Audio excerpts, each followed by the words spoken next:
How are you, BookTube? My name's Maria and welcome to my channel MH Books, and I am filming this tag again because I filmed it at lunchtime today and it was in slow-mo, which is an interesting way to see it. I didn't notice until I was trying to upload it just now. That's an interesting look for a tag. I might actually use slow-mo for something in the future, but it was totally accidental. So, I am filming the, this time I'll say it, Books and Life tag, originated by Steve Donahue, who tagged everybody, so me. I was tagged by Kelly at Books I'm Not Reading. I don't need to look at her channel name, I love her channel name. And I was also tagged in the comments by Amy and Zoe Beck. And I've probably been tagged by somebody else as well. I am behind on watching me tags because I was away for 2 weeks, just in case you haven't seen me in the last video. Or on Instagram. Where I keep going on and on and on about this. So I was away for 2 weeks. So I wasn't actually watching any BookTube because I just brought the phone with me, no other devices. And all I did was a little bit of Insta and read a lot of books and go to a lot of bookshops. But that comes up in this tag. So the questions. I'm using Miss Read-A-Lot's questions at the end of her tag. She was tagged with me with Kelly. If you're not watching her channel, I don't know why. And the prompts are, on a scale of 1 to 10, the budgets were quiet for this one when I filmed originally. Maybe I should mime to my original filming. That'd be interesting, wouldn't it? So on a scale of 1 to 10, being a normal person. People who don't read books normal. And 10 being, maybe they're 0. And 10 being the late Harold Bloom. How much are books and reading part of your life? So I read nearly every day. You will see in some of the questions that come up. So I have a slight problem with book acquisition. I have a busy life, everybody. So I'm going to say between 6 and 7. Now, I wish I was earlier filming this type just so I could be more original with the 6 and 7. Most people, I think, are saying around that. Because we all, if we don't work in the book industry, have some other life. Even if you work in the book industry, surely you're not a 10. Surely not. Surely you have something else you have to do rather than just work. But any of us that have to work have to do that. So I work in our Motor Neuron Disease Association as their accountant. So, you know, when I'm in work, it's fairly busy. It's fairly important work. Motor neuron disease is similar to is ALS in the States. So the stuff that the disease that Stephen Hawkins had, if you're unfamiliar with it. So yeah, we're fairly busy. We never slowed down during the pandemic. If anything, we got slightly busier, with slightly less money, but that's the way it runs. So it's all changing now. And so, you know, when I'm in work, I'm in work. So very little time to read there. And as will come up in the questions, I do like to take some time off. So we'll leave that to the break question. Then I also have like family commitments as well. I don't have children, but I do have elderly parents. And my dad does have Alzheimer's related dementia. And is in and out of hospital a lot. Now, at the moment, that means no visiting of him because because of COVID, basically. We're not allowed to visit hospitals in case there's a vulnerable person there who's not vaccinated yet.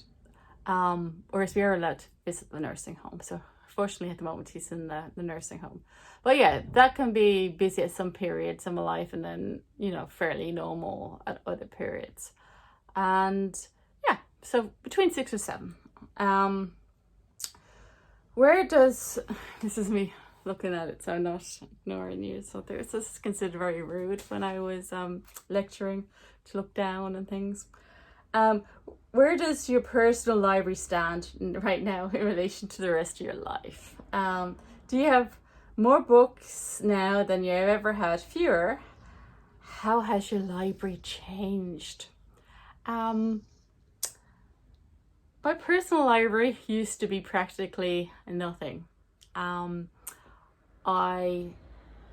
lived in Scotland for my PhD, in England for some postdoctoral work, in various cheap accommodations around Dublin for both my postdoctoral work and these was all, by the way, in molecular neuroscience, and in cheap accommodation for my undergraduate studies. And then I had 10 years before that where I trained as an accountant. Yeah, I know, trained as an accountant, then did research, and then went back to accountancy in a charity that does, contribute to neuro research. And because of all the traveling around, I never had acquired much, because you're constantly traveling. So 13 years ago when I moved into this apartment, it's so small, you can see, like, this is literally, I can almost touch that wall. I can touch the wall up there. It's tiny. So I said, I would just get books from the library, and any book I've read I would give away. And then I gave away, my books, as I said I would, once I finished reading them.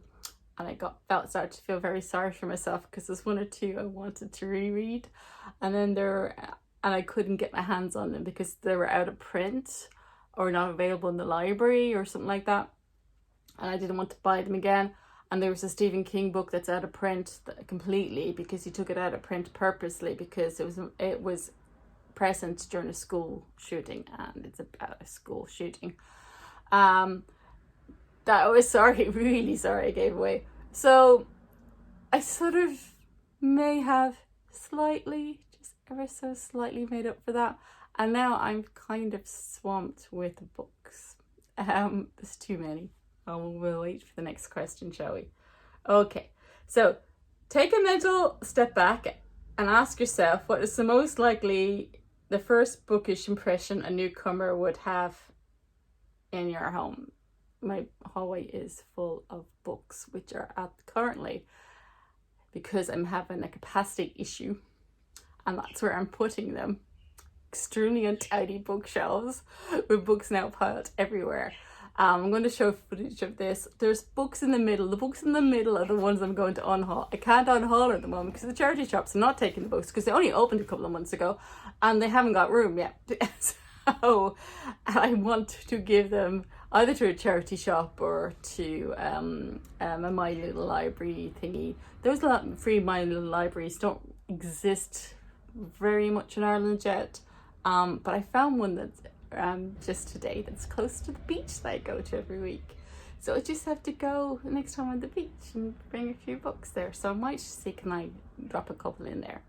But yeah, I have a lot of books. They're on them shelves.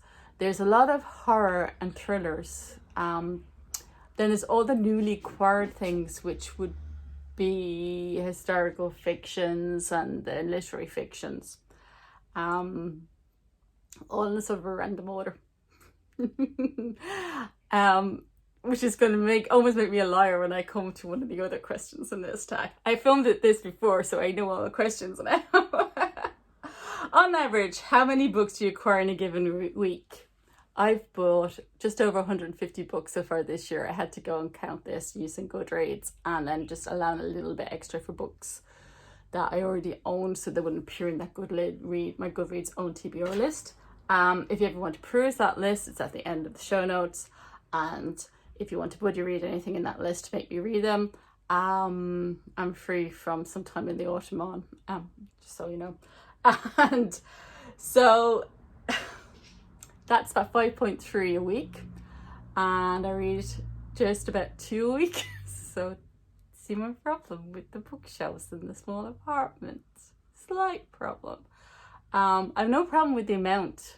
The amount's going to come up, isn't it? Does the amount not come up on as a question? Oh yeah, the question 4, which I've skipped, wrong order, but the hell with this. How often ever gulp do you clean or organize your bookshelves? This is where it looks like I'm lying, but I'm not lying. I do actually clean a single bookshelf every month. A timer alert comes up on Alexa to do it on a particular Saturday of the month, and because my apartment is so small and it has 3 external walls, the walls themselves can get quite damp because this is Ireland. So and the bookshelves are all double stacked. So if I don't clean and recirculate my books, there's a risk of them growing mold. And again, I'd be devastated if I lost just that one book that I wanted to reread or haven't read it, to mold, to not looking. I love that chore. Don't clean my oven, but I will reorganize these bookshelves. I love doing it. You find books you haven't read in a while, or you've been meaning to read, you bought ages ago, and it is the most fun. The most fun. I do have to get myself another Billy bookshelf, so when I get that, hopefully I'll sort out some of the chaos that's around the place. The problem is, to bring the shelves in, I have to move the shelves from the hallway.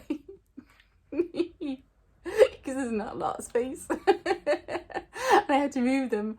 That means emptying all the books off, moving the shelves, building the new Billy, putting the books on that, and then putting all the books back on the other 3 Billies. Oh, it's such a Billy bookshelves of the IKEA brand.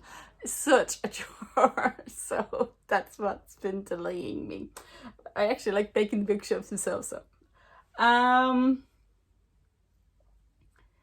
what song is your current earworm?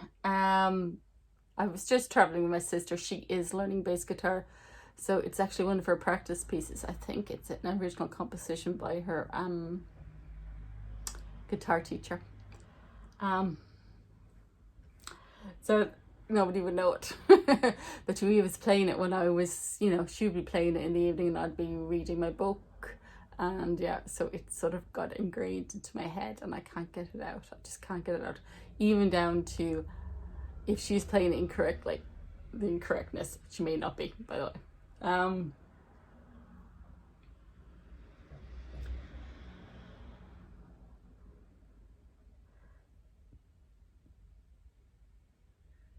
Okay. What percentage of self-control do you retain in a well-stocked bookshop? I have different rules for different bookshops. I am going to introduce a modicum of self-control. In the previous version of this, when I filmed it, I made it to have a nearly 1,500 books now in this apartment, which is too much for this apartment. I didn't show this last time. I don't know if it's going to work with the sun, but we shall seek me see. We'll do it this way. There's books everywhere, basically. You can, if I manage to get you. Whoop. No, I can't. I can't do it. Hold on. No. There we go. Everywhere you turn, there's piles of books, okay? Those books are me sorting out what I haven't read yet from a TBR and what I'm going to put on the TBR. So they're just sitting there while I decide for sure which books I'm going to read in my August TBR. So the modicum of self-control that I'm going to introduce, because this is now problematic. Okay, there's a shortage of space everywhere. And I also have to work from home now. I am going to do what I said in my July TBR, buy the number of books I bought. Buy the number of books I bought. Read the number.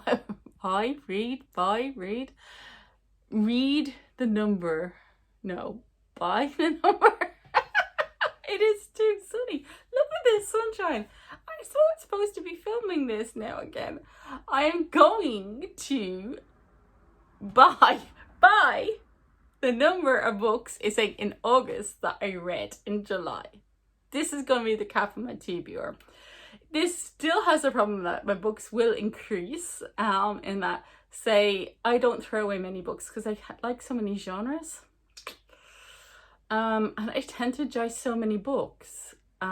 If something is a 4-star or up, I keep it to reread, so I don't have this, oh my god, I can't reread that book I remember problem. So I will probably end up making about an extra 100 or so every year. So that's kind of, so compared to like what was 150, say 300 a year, I've at least reduced it to 1/3.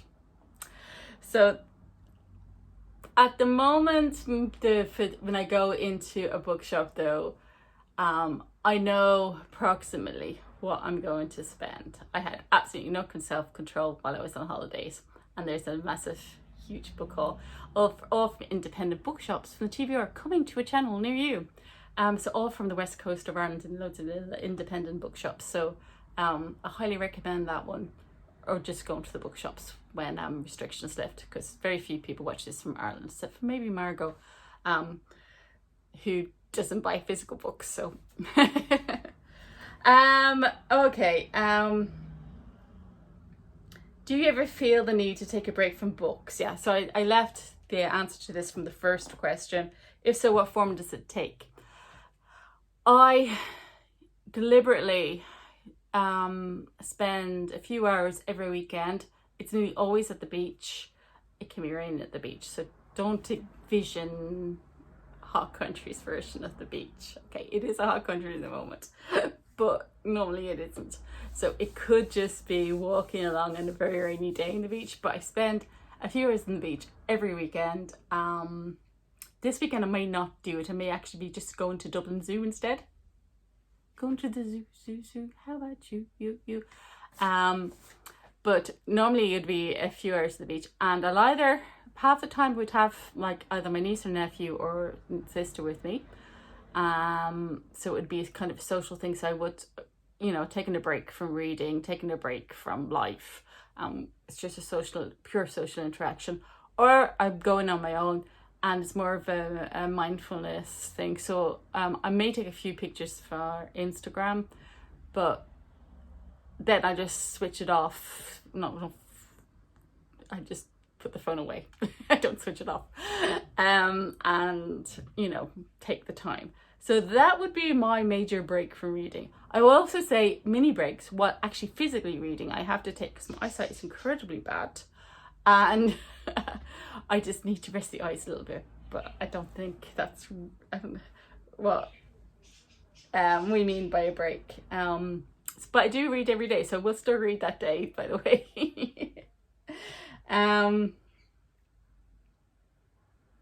When you meet a new person, how long does it take for you to bring up books? I don't bring up books with new people, but this is what I do. I meet people who are reading a book by asking them about what they're reading. And I normally get this reaction where someone's reading and I say, like, see, I'm looking at books here behind you. Like, there's Happiness by Amita Forna. And I go, oh, is that a good book? I've been meaning to read it. I have it myself. And normally they say, oh, it's too early. I don't know yet. Blah, blah, blah, blah, blah. Then they go back to the book. Then I nearly always find back, well, more than half, at 2/3 of the time, after a few seconds, they look up from the book and they continue the conversation, because unsurprisingly for us who are on BookTube and watching BookTube, people just want to talk about what they're reading, and they don't get very many opportunities to do so. So yeah, I mean, and I suppose it's Ireland and we're used to making conversations. That's my only how to make conversations go, because that in nice day, isn't it? It's too hot, don't you think? But that's it. I only have the weather and books. I have no other ways of introducing conversations. So just as well, I don't have to pick up guys in bars, eh?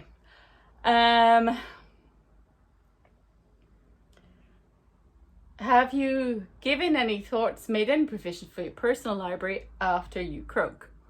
Well, 2 years ago, my uncle died. He lived in a small apartment in Dublin too, in the city centre. And he had a load of stuff. His apartment's actually bigger than mine. He had 2 rooms. He had his second room filled with so much good stuff. He had so many marvellous things. And none of us could take it all, because none of us had all the space we needed.